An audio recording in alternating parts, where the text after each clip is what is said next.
अवधूत चिंतन श्री गुरुदेव दत्त श्रीपादराजं शरणं प्रपद्ये। संत गुरु के देवनी ज्ञान शक्ति नो क्यास काढ़्या वीणना मुँह कवि श्रद्धाए माँ खास। माटे श्रद्धा मुक्ता पहला खूब विचार करवो जेथी अंतमा थवाय नालाचार। निष्ठा जेवी भक्तनी फळतेवू तत्काळ अर्पे ए अवधूत हा भक्त तणा प्रतिपाळ। जैने माथे समर्थ को सदगुरु केरो हाथ तेज साधना सफल करी पामे दिव्य प्रसाद।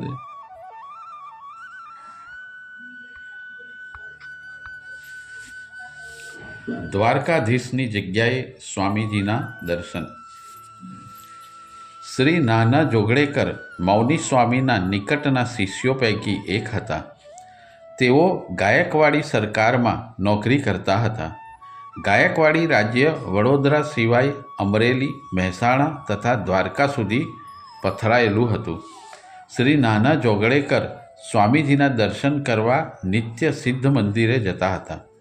તે સમય દરમિયાન તેઓને દ્વારકા હિસાબ તપાસવા જવાનું થતું।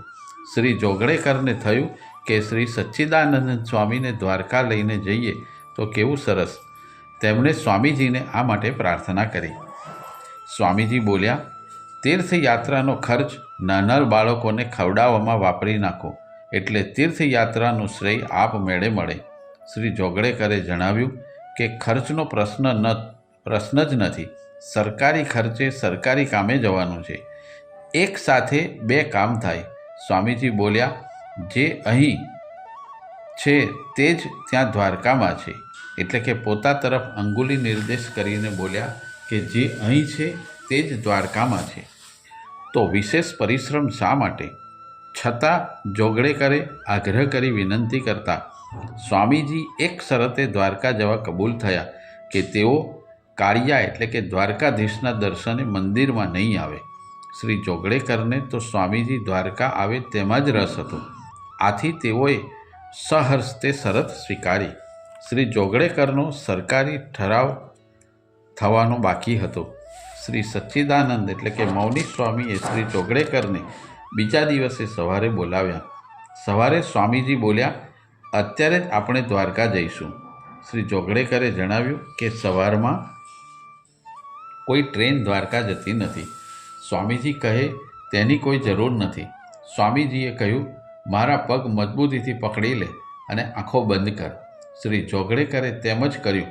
થોડી જ ક્ષણોમાં સ્વામીજીએ કહ્યું, હવે આંખો ખોલ।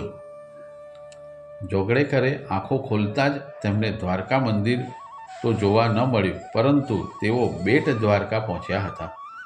સ્વામીજીએ કહ્યું કે બેટમાં બધે દર્શન કરી આવો, કાલે દ્વારકા જઈશું। શ્રી જોગળેકરે તે પ્રમાણે બેટ દ્વારકામાં મંદિરના દર્શન કર્યા। બીજે દિવસે બંને દ્વારકા આવ્યા। ગોમતી નદીમાં સ્નાન કર્યું। સ્વામીજીએ શ્રી જોગળેકરને જણાવ્યું કે હવે તેઓ દ્વારકાધીશના દર્શન કરી આવે। એટલે નાના જોગળેકર દ્વારકાધીશના દર્શને ગયા। સ્વામીજીના મંદિરની બહાર પ્રાંગણમાં જ બેસી રહ્યા। મંદિરમાં ઘણી ભીડ હતી। ઘણા ભક્તો હાથમાં પુષ્પહાર, તુલસી, માખણ, સાકરની વાડકી તથા ઇતર પૂજા દ્રવ્ય સાથે મંદિરમાં દર્શન કરવા આવ્યા હતા। ઘણા હાથમાં કરતાલ મંજીરા લઈને સંકીર્તન કરતા હતા। ઘણા ભક્તો પ્રભુને વિવિધ મીઠાઈ ધરાવતા આવ્યા હતા। કોક વળી ફળોના કરંડિયા સાથે આવ્યા હતા। કેટલાક જપી તપી સાધુઓ મંદિરના પ્રાંગણમાં ઝાડ નીચે કે ખૂણામાં નિત્ય પૂજા ધ્યાન કરતા હતા। આવી પરિસ્થિતિમાં નાના જોગળેકર દ્વારકાધીશના દર્શને જઈ રહ્યા હતા. સખત ભીડ હતી. કોક ભક્ત આગળ જવા પ્રયત્ન કરે તો આગળથી ધક્કો વાગતો અને તે ભક્ત પાછળ ધકેલાઈ જતો. ઘણા પ્રયત્નો પછી જ્યારે નાના જોગળેકર ભગવાનના દર્શન કરવામાં સફળ ન થયા ત્યારે તેઓ બીજો કોઈ રસ્તો શોધતા હતા. તે જ દરમિયાન એક પૂજારી જેવી વ્યક્તિ તેમને મળી અને પૂછવા લાગી, તમારું કશું ખોવાય છે? નાના જોગળેકરે કહ્યું કે મારે દ્વારકાધીશના દર્શન કરવા છે. તે પૂજારી જેવી વ્યક્તિ નાના જોગળેકરને બીજા રસ્તેથી પ્રભુના શ્રી વિગ્રહ પાસે લઈ ગઈ. શ્રી જોગળેકરે બંને હાથ જોડી દર્શન કર્યા ત્યારે તેમને સુખદ આશ્ચર્ય થયું. દ્વારકાધીશની જગ્યાએ તેમને શ્રી સચ્ચિદાનંદની મૂર્તિ દેખાઈ. સુહાસ્ય વદને શ્રી સચ્ચિદાનંદ સ્વામી બધા ભક્તોની પૂજા સ્વીકારતા હતા. નાના જોગળેકરને થયું કે સ્વામીજી તો બહાર પ્રાંગણમાં બેઠા છે તથા મને કહ્યું હતું કે હું કાળિયાના દર્શન માટે નહીં આવું. શું તેઓ સ્વયં દ્વારકાધીશ હશે? આવો વિચાર કરતાં તેઓ મંદિર બહાર સ્વામીજી પાસે આવ્યા ત્યારે સ્વામીજી સ્વસ્થપણે ત્યાં બેઠા હતા. શ્રી જોગળેકર ફરી મંદિરમાં ગયા તો ત્યાં તેમણે સ્વામીજીને જ જોયા. આમ 2-3 વખત તેમણે ખાતરી કરી. છેવટે તેઓ સ્વામીજી પાસે પહોંચ્યા અને પોતે જોયેલા આશ્ચર્યની વાત કરી. શ્રી જોગળેકરે જણાવ્યું કે બધા ભક્તો દ્વારકાધીશને બદલે આપની પૂજા કરી રહ્યા હતા. સ્વામીજીએ હસતા હસતા કહ્યું કે મેં તો પ્રથમથી જ તને કહ્યું હતું કે જે અહીં સ્વયં તરફ અંગુલી નિર્દેશ કરી અહીં જે છે તે જ ત્યાં છે, એટલે કે દ્વારકામાં છે. છતાં જોગળેકરને દ્વારકાધીશના દર્શનની તીવ્ર ઈચ્છા હતી. તેમણે સ્વામીજી આગળ પોતાની ઈચ્છા પ્રદર્શિત કરી. સ્વામીજીએ સહાસ્ય વદને તથાસ્તુ કહ્યું. શ્રી જોગળેકર ફરી મંદિરમાં ગયા ત્યારે તેમને દ્વારકાધીશના દર્શન થયા. તેમના નયનો પ્રભુ દર્શનથી તૃપ્ત થઈ ગયા. તેઓ મનમાં રાજી થયા. સમજી ગયા કે ગુરુના ચરણમાં સર્વે તીર્થોનો વાસ હોય છે તથા ગુરુ એ બ્રહ્મા, વિષ્ણુ તથા મહેશનું એકત્વ સ્વરૂપ છે. સ્વામીજીએ શ્રી જોગળેકરને બોધ આપતા કહ્યું કે હવે પછી ભવિષ્યમાં તીર્થયાત્રા માટે દોટાદોટ કરીશ નહીં. સદગુરુ ચરણમાં સર્વ તીર્થોનો વાસ હોય છે. સદગુરુ એ પરબ્રહ્મનું બીજું સ્વરૂપ છે. આટલું કહીને બંને વડોદરા પાછા આવ્યા. શ્રી ગુરુચરિત્ર તથા પૂજ્ય શ્રી રંગવદૂત મહારાજ કૃત શ્રી ગુરુ લીલામૃતમાં તંતુકને શ્રી નૃસિંહ સરસ્વતી સ્વામી મહારાજ શ્રી શૈલના દર્શન આ રીતે જ કરાવે છે. તેના લગભગ 500 વર્ષ પછી આવી લીલા દ્વારા શ્રી સચ્ચિદાનંદ સ્વામી શ્રી જોગળેકરને દ્વારકાધીશના દર્શન કરાવે છે. ખરેખર ધન્ય છે શ્રી જોગળેકરની ભક્તિ અને વડોદરા શહેર પણ ખરેખર ધન્ય છે જેને આવા સંતો તથા ભક્તોએ પોતાના નિવાસ દ્વારા પવિત્ર બનાવ્યું છે. પ્રકરણ 4. ભક્તો પર કૃપા અને અન્ય લીલા. શ્રી પ્રાણશંકર દવે. પ્રાણશંકર દવે એ ગોધરા પાસેના શહેરાત ગામના વતની હતા. તેઓ મુંબઈમાં એક અંગ્રેજી કંપનીમાં ઊંચા હોદ્દા પર નોકરી કરતા હતા. તેમનો સ્વભાવ સાત્વિક તથા નિસ્પૃહ હતો. તેઓ પોતાના ગામના એક મિત્રને તે જ કંપનીમાં નોકરીએ રખાવ્યો. બંને વચ્ચે સારી મિત્રતા હતી. થોડા દિવસો પછી પ્રાણશંકર દવેએ લાંબી રજા લઈ બહારગામ જવાનું થયું. તેમણે કંપનીના પોતાના હોદ્દાનો હવાલો પોતાના મિત્રને સોંપ્યો.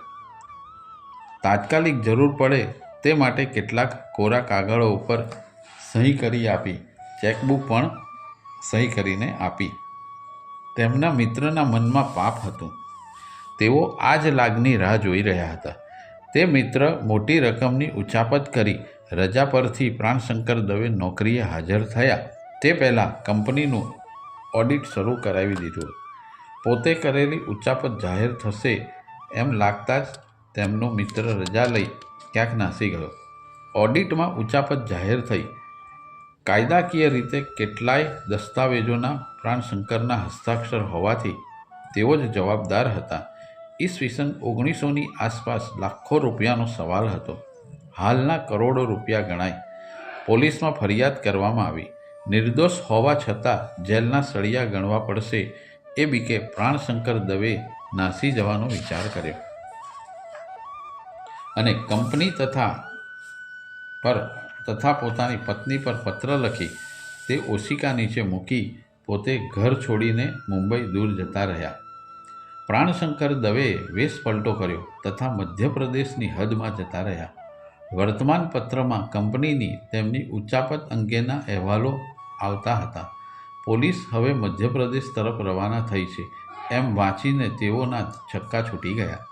અપકીર્તિ કરતાં મૃત્યુ સારું એમ વિચાર કરી તેઓએ આત્મહત્યા કરવાનો વિચાર કર્યો. નર્મદા કિનારે શ્રી ઓમકારેશ્વર મહાદેવ પાસે ઊંચી ભેખડ પરથી નર્મદામાં છલાંગ લગાવવાનું તથા હાથ પગ હલાવી ક્યાંક જતા રહીએ તો ધરપકડ થાય તેવો ભય હતો. તેથી છાતી પર પથ્થર બાંધવાનું નક્કી કર્યું.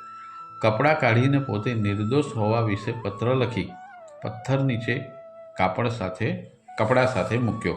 ઈશ્વરનું નામ લઈ તેઓ નદીમાં ભૂસકો મારવા જતા હતા. ત્યાં જ કોઈ સંન્યાસીએ પાછળથી પકડી લીધા. સંન્યાસી બોલ્યા, ખરો ગુનેગાર મોરટક્કા સ્ટેશને પકડાઈ ગયો છે અને પોલીસ કસ્ટડીમાં છે. તારે આત્મહત્યા કરવાની જરૂર નથી. પ્રાણશંકર દવે આ સાંભળીને ઓળખતા ન હતા. આ સંન્યાસીની ઓળખાણ તેમને ન પડી. તેમનું નામ શું છે તે પણ જાણતા ન હતા. સંન્યાસી તરત જ અદૃશ્ય થઈ ગયા. તેમના વચન ઉપર વિશ્વાસ રાખી પ્રાણશંકર દવેએ આત્મહત્યા કરવાનો વિચાર માંડી વાળ્યો તથા ઘરે પાછા ફરવાનો નિશ્ચય કર્યો. પાછા ફરતા મોરટક્કા સ્ટેશને પ્રાણશંકરે તેમના વિશ્વાસઘાતી મિત્રને પોલીસ દ્વારા હથકડી પહેરાવેલો જોયો. તેમની કંપનીના અધિકારી પણ સાથે હતા. તેમણે પ્રાણશંકરને જોયા તથા હર્ષભેર તેમને ભેટી પડ્યા. તેમણે જણાવ્યું કે સાચો ગુનેગાર પકડાઈ ગયો છે. તમારે પલાયન થવાની જરૂર ન હતી. પાછળથી કોર્ટમાં કેસ ચાલ્યો જેમાં પ્રાણશંકર નિર્દોષ ઠર્યા તથા તેમના મિત્રને સજા થઈ. પ્રાણશંકર દવે ફરીથી કંપનીમાં નોકરી કરવા લાગ્યા તથા થોડા વર્ષો પછી તેમને ભાગીદાર બનાવવામાં આવ્યા.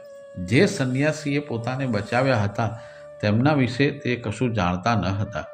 એક દિવસ ગણેશ અનગરેના ઘરે તેમણે સ્વામી મહારાજની છબી જોઈ. તેમણે અતિ વિનમ્ર ભાવે આ છબી કોની છે તે વિશે પૂછપરછ કરી. તેઓ મારા ગુરુ છે, શ્રી વાસુદેવાનંદ સરસ્વતી સ્વામી મહારાજ છે તથા હાલ ગરુડેશ્વરમાં નિવાસ કરે છે એમ ગણેશ અનગરે જણાવ્યું. તેમના દર્શન કરીને પછી જ હું પાણી પીશ. તમે પણ મારી સાથે ગરુડેશ્વર ચાલો એમ પ્રાણશંકરે પ્રસ્તાવ મૂક્યો. શ્રી અનગરેએ કહ્યું કે ગરુડેશ્વર ઘણું જ દૂર છે તથા પહોંચતા ઘણો સમય લાગશે. આથી જળ ન લેવું એવો નિયમ ન લેશો. પરંતુ પ્રાણશંકર તો નિયમને વળગી રહ્યા. ગરુડેશ્વર પહોંચીને પ્રથમ શ્રી અનગરે સ્વામી મહારાજના દર્શન કર્યા. સ્વામી મહારાજે તરત પ્રશ્ન કર્યો, પેલા આત્મહત્યાવાળા ભાઈ આવ્યા છે? તરત જ પ્રાણશંકરે સાષ્ટાંગ પ્રણિપાત કર્યા. પ્રાણશંકરની આંખો ભીની થઈ ગઈ તથા તેમને જીવનદાન આપનાર સંતના દર્શન થયા. તેથી પોતાને ભાગ્યશાળી સમજવા લાગ્યા. પરંતુ સ્વામી મહારાજે તો કર્તૃત્વપણાનો ભાવ રાખ્યા વિના તટસ્થ ભાવ દર્શાવ્યો. સંત પુરુષોને પોતાની પ્રસિદ્ધિ બિલકુલ ગમતી નથી. સંતો તથા અવતારી પુરુષો માટે તો પ્રતિષ્ઠા સુકરી વિષ્ઠા સમાન છે. શ્રી અનગરે કુટુંબ પર કૃપા. શ્રી ગણેશ અનગરે પોતાના ભક્ત સરકારી નોકર હતા. તેમના ધર્મપત્નીનું નામ નર્મદાબેન હતું. નર્મદાબહેનનું પિયર તિલકવાડા હતું. નર્મદાબહેનના માતા વારુબાઈ કરંજગાંવકર તિલકવાડામાં નર્મદા પરિક્રમા વાસીઓને અન્ન, વસ્ત્ર, વાસણ ઇત્યાદિની યથાશક્તિ મદદ કરતા. આમ ઘણા વર્ષો સુધી તેમણે આ સેવા કરી હતી. કોઈ સંન્યાસી આવે તો ભિક્ષા માટે બોલાવતા. તિલકવાડામાં ચાતુર્માસ નિમિત્તે સ્વામી મહારાજનો મુકામ હતો ત્યારે તેઓ પણ વિનમ્ર આમંત્રણને માન આપી વારુબાઈને ત્યાં ભિક્ષા માટે સ્વામી મહારાજ પધાર્યા હતા. એક દિવસ આમંત્રણ અનુસાર વારુબાઈ કરંજગાંવકરને ત્યાં સ્વામી મહારાજ ભિક્ષા માટે પધાર્યા. વારુબાઈએ સ્વામી મહારાજને કહ્યું, મહારાજ, તમારા જેવા સાધુ સંતોની ઘણી વર્ષો સેવા કરી, એમાં અમને શું મળ્યું? મારી દીકરી નર્મદાનો ખોળો ખાલી છે. સ્વામી મહારાજ બોલ્યા, તેને સંતાન જરૂર થશે. તેના ભાગ્યમાં એક જ પુત્ર છે. 5મા મહિને શૂલપાણેશ્વરના મંદિરે તુલા કરાવશો એટલે બધું વ્યવસ્થિત થશે. નર્મદાબેન સ્ત્રી ધર્મ અનુસાર 3-4 દિવસ સ્વામી મહારાજના દર્શને ન ગયા. સ્વામી મહારાજે પૂછ્યું, વારુબાઈ, નર્મદા મારાથી રિસાઈ છે કે શું? 2-3 દિવસ દેખાઈ નહીં. વારુબાઈએ ફરી વિનંતી કરી, આપ દીકરી નર્મદા કરો છો, પરંતુ તેને સંતતિ નથી, એ તમારાથી કેમ જોવાય છે? સ્વામી મહારાજ બોલ્યા, મારી પાસે સંતાનોના ઝાડ નથી કે બધાને વહેંચતો ખરું. સારું, તેને કાલે લઈ આવજો. બીજા દિવસે નર્મદાબેન દર્શન કરવા આવ્યા. સ્વામી મહારાજે હસતા હસતા પૂછ્યું, નર્મદા, મારા પર રિસાઈ છે? નર્મદાબેન બોલ્યા, મહારાજ, આપના પર તે કોઈ રિસાઈ શકે? હું તો સ્ત્રી ધર્મ અનુસાર દર્શન કરવા આવી ન હતી. વારુબાઈએ ફરી યાદ અપાવી. સ્વામી મહારાજ બોલ્યા, નર્મદા, તને એક પુત્ર થશે. 7 વર્ષ સુધી તેને થાપણ તરીકે સાચવજે અને નામકરણ કરવું નહીં. આગળ દત્તપ્રભુની જેવી ઈચ્છા હશે તેમ થશે. આમ સ્વામી મહારાજના આશીર્વાદથી નર્મદાબહેનને તારીખ 21/12/1907ના દિવસે પુત્ર અવતર્યો. સ્વામી મહારાજ ચાતુર્માસ પછી આગળના પ્રવાસે નીકળી ગયા.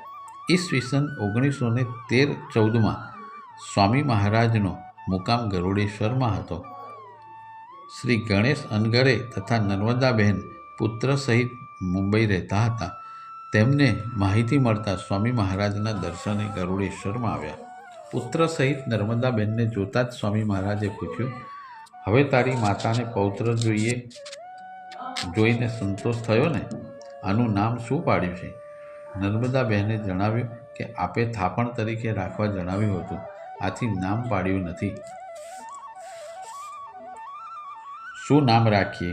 સ્વામી મહારાજ બોલ્યા, પ્રથમ આના વજન જેટલો ઘઉંનો રવો લાવો અને આને ત્રાજવામાં બેસાડો. કહ્યા પ્રમાણે કરતાં જ સ્વામી મહારાજ બોલ્યા, આ તારો વાસુદેવ લે. તેનું જનોઈ વસંત પંચમીના રોજ કરજે. તેનો યજ્ઞોપવિત સંસ્કાર થાય પછી મારી પાસે એને લઈ આવજે. વસંત પંચમીના રોજ ઉપવિત સંસ્કાર થયા પછી નર્મદાબહેન વાસુદેવને લઈને સ્વામી મહારાજના દર્શને ગયા. સ્વામી મહારાજ બોલ્યા, કેમ હવે બ્રાહ્મણ થયો ને? ગાયત્રી કરજે, કદી ત્રાસ નહીં પડે. ત્રાસ થાય તો પણ સહન કરવાની શક્તિ તે આપશે જ. આ પછી સ્વામી મહારાજે કહ્યું, હું તને એક મંત્ર આપું છું. ઓછામાં ઓછા 10 વખત તેનો રોજ જપ કરજે. એમ કહીને તેમણે વાસુદેવને સરસ્વતી માતાનો વિદ્યાપ્રદ મંત્ર કહ્યો. કહ્યા પ્રમાણે કરતાં જ વાસુદેવ અનગરે સંગીત વિદ્યામાં નિપુણતા કેળવી અને કાઠિયાવાડના ચુડા નરેશને ત્યાં સંગીત નિષ્ણાત તરીકે નોકરી મેળવી. સ્વામી મહારાજના આશીર્વાદથી વાસુદેવ અનગરેને જોધપુર, બિકાનેર, અલવર, મૈસૂર, પોરબંદર, ભાવનગર, જામનગરના રાજાઓ દ્વારા સન્માન મળ્યું. મૈસૂરના નરેશે તરફથી તેમને 3.5 તોલા સોનાની મઢાવેલી રત્નજડિત શિવલિંગ ઇનામ તરીકે મળ્યું. 1932માં ઓલ ઇન્ડિયા મ્યુઝિકલ કોન્ફરન્સ ગ્વાલિયરમાં પ્રથમ નંબરનો સુવર્ણચંદ્રક પ્રાપ્ત થયો. ગરુડેશ્વરમાં સ્વામી મહારાજના નિવાસ દરમિયાન વાસુદેવ અનગરેના માતાજી નર્મદાબહેન તથા મામા માસી હાજર હતા. કુતૂહલવશ નર્મદાબહેને પૂછ્યું, સ્વામી મહારાજ, આપ બીજા બધાના આયુષ્ય કથન કરો છો તો મારું આયુષ્યનું કથન કરો ને? પ્રથમ હા ના કરતા સ્વામી મહારાજે જણાવ્યું કે તારા પુત્રના 16મા વર્ષે તારું મૃત્યુ થશે. નર્મદાબેન આ સાંભળીને બોલ્યા, તો પછી મને પુત્ર સુખ આપ્યું જ કેમ? હું કઈ રીતે પુત્રનો સંસાર જોઈશ? આના કરતાં પુત્ર ન આપ્યો હોત તો સારું થાત. આનો ઉપાય પણ સ્વામી મહારાજ પાસે હતો. તેમણે કહ્યું, તેમ થઈ શકે છે, પરંતુ 1 વર્ષ તારે શારીરિક ક્લેશ ભોગવવો પડશે. નર્મદાબહેને હા પાડતા સ્વામી મહારાજે આશીર્વાદ આપતા કહ્યું, જા, તને બીજા 16 વર્ષનું આયુષ્ય આપું છું, પરંતુ છેલ્લું 1 વર્ષ તારે વંધવ્ય ભોગવવું પડશે અને શારીરિક વ્યાધિનો ત્રાસ સહન કરવો પડશે. આ કથન પ્રમાણે જ ઈસવીસન 1938માં જ ગણેશ અનગરેનું અવસાન થયું અને તે પછી 1 વર્ષ બીમારી ભોગવી નર્મદાબહેનનું પણ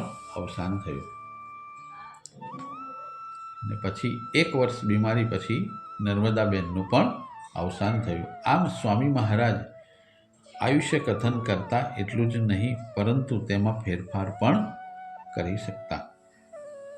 નર્મદાબહેનના કિસ્સામાં તેમણે 16 વર્ષ આયુષ્ય વધારી આપ્યું. આમ સંત આજ્ઞા પાલનથી આયુષ્ય વધે છે અને આજ્ઞા ન પાડીએ તો ઘણું જ કષ્ટ પડે છે.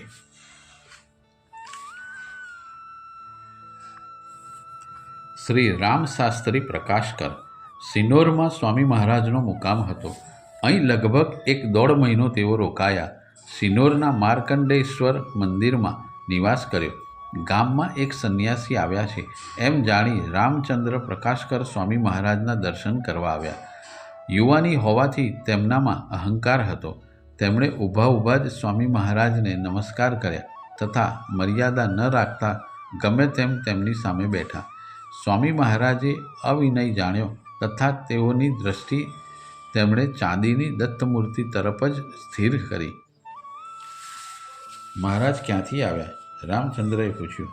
સ્વામી મહારાજે આંગળી વડે જે દિશામાંથી આવ્યા હતા તે તરફ નિર્દેશ કર્યો. સંત સંન્યાસી મળે તો તદ્વિધ પ્રણિપાતે પરિપ્રશ્નેન સેવયા એમ ગીતામાં કહ્યું છે. તેના બદલે આવા લૌકિક પ્રશ્નો પૂછવા એટલે સુવર્ણ તક ગુમાવવા જેવું ગણાય. આ પછી રામચંદ્રએ નીચે પ્રમાણે 4 પ્રશ્નો પૂછ્યા. પહેલાં, કયે ગામ હતા? આપનું પૂર્વાશ્રમનું નામ શું હતું? પૂર્વાશ્રમમાં કયો વ્યવસાય કરતા હતા? કયા વિદ્યાભ્યાસ કર્યો? આમ એકી સાથે ઘણા બધા પ્રશ્નો પૂછ્યા હોવાથી સ્વામી મહારાજને ગુસ્સો આવ્યો.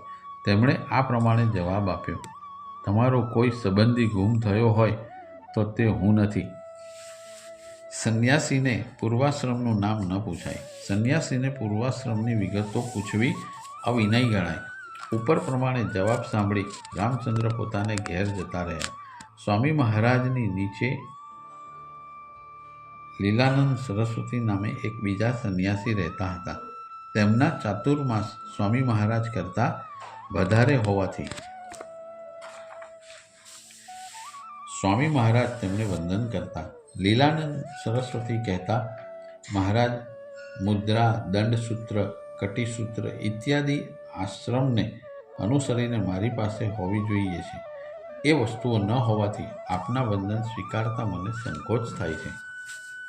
સ્વામી મહારાજે કહ્યું, તમે જનોઈ એકઠી કરો, હું તમને દંડસૂત્ર તથા કટીસૂત્ર બનાવી આપીશ.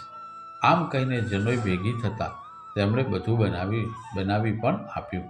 પરસ્પર તેમનું સંભાષણ પણ થતું. રામચંદ્ર પ્રકાશકરને તેઓ પણ ઓળખતા હતા. સ્વામી મહારાજે વાતચીતમાં જણાવ્યું કે રામચંદ્ર માટે ખાસ હું અહીં રોકાયો છું, પરંતુ તે અહીં આવતો જ નથી, ફક્ત એક વખત આવી ગયો. લીલાનંદ સરસ્વતીએ રામચંદ્રને સ્વામી મહારાજને મળવા જણાવ્યું. રામચંદ્રએ જણાવ્યું કે ટેમ્બે સ્વામી વિદ્વાન હોવા છતાં મારે ને તેમને બનશે નહીં. ગામની એક બીજી વ્યક્તિએ રામચંદ્રને સ્વામી મહારાજની વિદ્વતાનો લાભ લેવા જણાવ્યું. છેવટે તેઓ તે માટે તૈયાર થયા, પરંતુ અભિમાન તો પહેલાં જેવું જ હતું. ગમે તેમ નમસ્કાર કરી બેફિકરાઈથી સ્વામી મહારાજ સામે બેઠા. સ્વામી મહારાજે પૂછ્યું, તું શું ભણ્યો? રામચંદ્ર પ્રકાશકરે જણાવ્યું, મારું વેદાધ્યયન થઈને કૌમુદી તથા કાવ્ય અભ્યાસ પૂરો થયો છે. હાલમાં હું એક સ્થળે ભાગવત પુરાણ કહેવા જાઉં છું. સ્વામી મહારાજે કહ્યું, જન્માધસ્ય યતોન્વન્યાત. આ શ્લોક ઉપર વિવેચન કરો. રામશાસ્ત્રી બોલ્યા, આવા વેદાંતના શ્લોકોનું વિવેચન કરતાં મને આવડતું નથી, આથી હું તેનું ગમે તેમ વિવેચન કરું છું. સ્વામી મહારાજ બોલ્યા, અરે, જે મુખ્ય અને આવશ્યક સમજવું જોઈએ તે ન સમજીએ તો ભાગવત વાંચવાનો શો ઉપયોગ? આ સાંભળીને રામશાસ્ત્રીને ગુસ્સો આવ્યો. ત્યારે શાંતપણે સ્વામી મહારાજ બોલ્યા, માત્રે અધ્યાત્મ નિવેદનમ કિમ તદ અધ્યાત્મમ જીવ બ્રહ્મણોરે પ્રતિપાદનમ તદહમ કથમ વિજાનીયાત યાવત પૂર્ણો ન વત્સરઃ. અવાજ સાંભળીને રામશાસ્ત્રી પ્રકાશકરને વર્ષ પહેલાં સ્વપ્નમાં દેખાતા સંન્યાસી યાદ આવ્યા.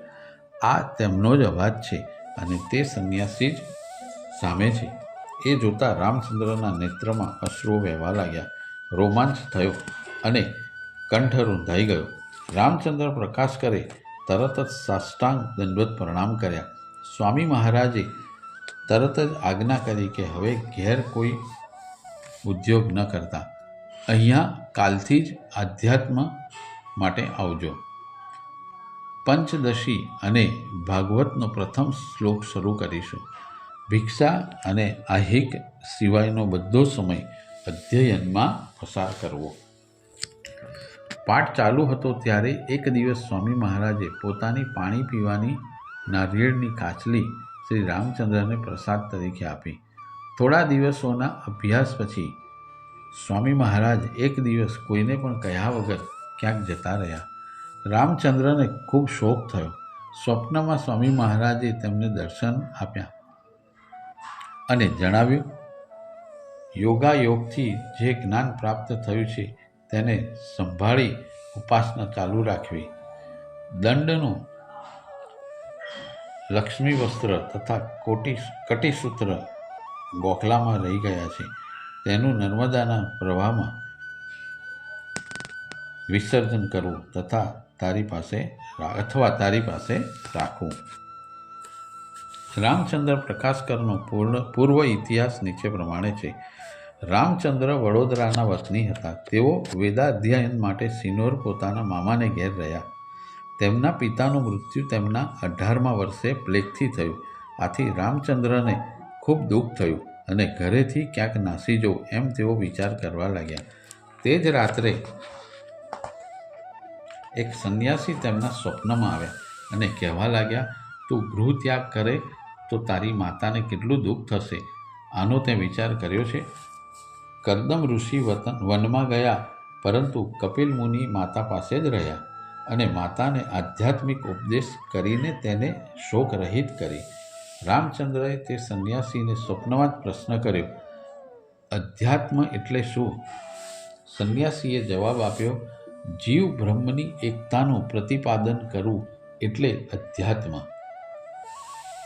મને અધ્યાત્મ કેમ સમજાશે? એમ રામચંદ્ર દ્વારા પૂછાતા સંન્યાસીએ જણાવ્યું કે હાલમાં ઉપદેશ માટે તું અયોગ્ય હોવાથી 1 વર્ષ પછી તને બધું સમજાવીશ. આ બધો વાર્તાલાપ સ્વપ્નમાં તથા સંસ્કૃતમાં થયો. સંન્યાસી વારંવાર તેમના સ્વપ્નમાં આવતા હતા તથા સૂચનો કરતા હતા. સૂચનાનું પાલન ન થાય તે પ્રસંગે મારતા પણ ખરા. દત્તપ્રભુએ રામચંદ્રને ઉપદેશ આપવા માટે આજ્ઞા કરી. તેથી સ્વામી મહારાજ સિનોરમાં રોકાયા હતા.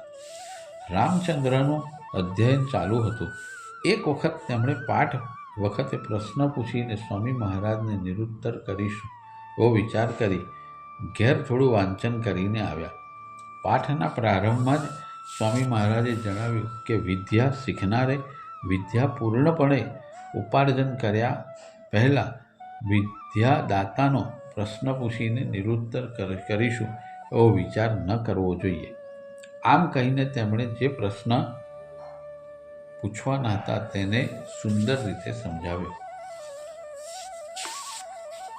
તેમની વિદ્વતા જોઈ રામચંદ્ર પ્રકાશકરનો ગર્વ ખંડ થઈ ગયો. સિનોરમાં સ્વામી મહારાજ રામચંદ્ર પ્રકાશકરના મામાને ત્યાં ભિક્ષા માટે ગયા. તે દિવસે રામચંદ્રના પિતાનું વર્ષ શ્રાદ્ધ હતું. આથી રામચંદ્રએ વિનયથી ભિક્ષા નહીં મળે એમ જણાવ્યું. ત્યારે સ્વામી મહારાજે વિનમ્ર ભાષણથી યતિ એટલે કે સંન્યાસી વિમુખ જાય તો તેનો દોષ યજમાનને લાગતો નથી આમ કહી શાસ્ત્રવચન પણ કહ્યું. સિનોરમાં સ્વામી મહારાજનો મુકામ હતો ત્યારે એક વિધવાબાઈ પ્રસાદ તરીકે એક પડીઓ ભરીને સાકર લાવી. સ્વામી મહારાજે તે તરફ દ્રષ્ટિ પણ ન કરી. પ્રસાદ તરીકે તે લેવા કોઈને આજ્ઞા પણ ન કરી. 2-3 દિવસ પડીઓ ત્યાં જ પડી રહ્યો. રામચંદ્રએ તેનું કારણ પૂછ્યું. સ્વામી મહારાજે કહ્યું, 2-3 દિવસમાં તે સાકર પર એકાદ માખીને પણ બેસતા જોઈ. રામચંદ્રએ જોયું તો આજુબાજુ ઘણી માખીઓ હોવા છતાં સાકરના પડિયા પર એક પણ માખી ન હતી. તેનું કારણ પૂછતા સ્વામી મહારાજ બોલ્યા, તારે શું કરવું છે તે જાણીને જેની સાકર હોય તેને પાછી આપી દે. ન છૂટકે તે બાઈ સાકરનો પડિયો પાછો લઈ ગઈ. રામચંદ્રએ તપાસ કરતાં તે બાઈનું ચારિત્ર સારું ન હતું તેની જાણ થઈ. ત્યારે રામચંદ્ર પ્રકાશકરને સ્વામી મહારાજની સર્વજ્ઞતાની ખાતરી થઈ. સાયંકાળે લીલાનંદ સરસ્વતી અને સ્વામી મહારાજ બંને સ્નાન માટે નર્મદા નદી પર ગયા. ત્યાં બાળકો પતંગ ઉડાડતા હતા. તેમના દોરાનો સ્પર્શ થતાં લીલાનંદ સરસ્વતીને ફરી સ્નાન કરવાનું થતાં ગુસ્સે થયા અને કહેવા લાગ્યા, આ નઠારા છોકરાઓ આપણને સંન્યાસીઓને પણ ત્રાસ આપવાનું છોડતા નથી. સ્વામી મહારાજે તેમને જણાવ્યું, આપણે તેમ ન માનવું, તેઓ આપણા જ બાળકો છે. આ સાંભળીને લીલાનંદ સરસ્વતી પણ શાંત થઈ ગયા. ઇન્દોરના રાણી શ્રીમતી ઇન્દિરાબાઈ હોળકર. મુંબઈના આનંદરાવ તલચેકરની પૌત્રી કુમારી ઇન્દિરાના લગ્ન ઇન્દોરના રાજા શ્રીમંત સવાઈ તુકોજીરાવ હોળકર સાથે નક્કી થયા હતા. પછી ઇન્દોરના મહારાજા યુરોપની સફરે ગયા. ત્યાંથી પાછા ક્યારે ફરશે તે નક્કી ન હતું. આમ 10-11 મહિના પસાર થઈ ગયા. માતા પિતાને ચિંતા થવા લાગી. તેઓએ કુમારી ઇન્દિરાના જન્માક્ષર સ્વામી મહારાજ પાસે મોકલાવ્યા અને માર્ગદર્શન માગ્યું. સ્વામી મહારાજે જન્માક્ષર જોઈને કહ્યું કે આમાં રાજયોગ દેખાતો નથી. જે વાડીના પૂજારી દ્વારા જન્માક્ષર મોકલાવ્યા હતા તેઓએ શુદ્ધ અંતઃકરણથી જણાવ્યું કે જન્માક્ષરમાં ભલે રાજયોગ ન હોય, પરંતુ આપશ્રીના હસ્તકમલના સ્પર્શથી ના થતો હોય તો પણ રાજયોગ થવો જ જોઈએ એવી મારી માન્યતા છે. સ્વામી મહારાજે છેવટે માર્ગદર્શન આપતા કહ્યું કે કન્યા દ્વારા નિષ્કામ શિવારાધના થવી જોઈએ. તે પછી તેઓશ્રીએ ઇન્દ્રાણીનો મંત્ર દેવેન્દ્રાણી નમસ્તુભ્યમ ના જપ કરવા જણાવ્યું. આમ કરશે તો માગશર મહિનામાં કામ થશે. કુમારી ઇન્દિરાએ તે પ્રમાણે જપ કરતાં જ 2-3 મહિનામાં ઇન્દોરના નરેશ પરદેશથી પાછા આવ્યા અને માગશર સુદ દસમને દિવસે સોમવારે ઈસવીસન 1913માં લગ્ન સંપન્ન થયા. લગ્ન પછી પણ તેઓએ સ્વામી મહારાજ પ્રત્યે અપાર ભક્તિ તથા શ્રદ્ધા રાખી છે. ગરુડેશ્વરમાં ઘાટ અને ધર્મશાળા બંધાવીને તથા માણગાંવ, કુરવપુર તથા કારંજામાં મોટી સખાવતો કરીને પુષ્કળ પુણ્ય ઉપાર્જન કર્યું છે. અવધૂત ચિંતન શ્રી ગુરુદેવ દત્ત શ્રીપાદરાજમ શરણં પ્રબધ્યે. ગુરુદેવ દત્ત ગુરુદેવ દત્ત ગુરુદેવ દત્ત ગુરુદેવ દત્ત ગુરુદેવ દત્ત ગુરુદેવ દત્ત ગુરુદેવ દત્ત ગુરુદેવ દત્ત ગુરુદેવ દત્ત ગુરુદેવ દત્ત ગુરુદેવ દત્ત ગુરુદેવ. તાલી પાડો તાલી. ગુરુદેવ દત્ત ગુરુદેવ દત્ત ગુરુદેવ દત્ત ગુરુદેવ દત્ત ગુરુદેવ દત્ત ગુરુદેવ દત્ત ગુરુદેવ દત્ત ગુરુદેવ દત્ત ગુરુદેવ દત્ત ગુરુદેવ ગુરુદેવ દત્ત ગુરુદેવ દત્ત ગુરુદેવ દત્ત ગુરુદેવ દત્ત ગુરુદેવ દત્ત ગુરુદેવ દત્ત ગુરુદેવ દત્ત ગુરુદેવ દત્ત ગુરુદેવ દત્ત ગુરુદેવ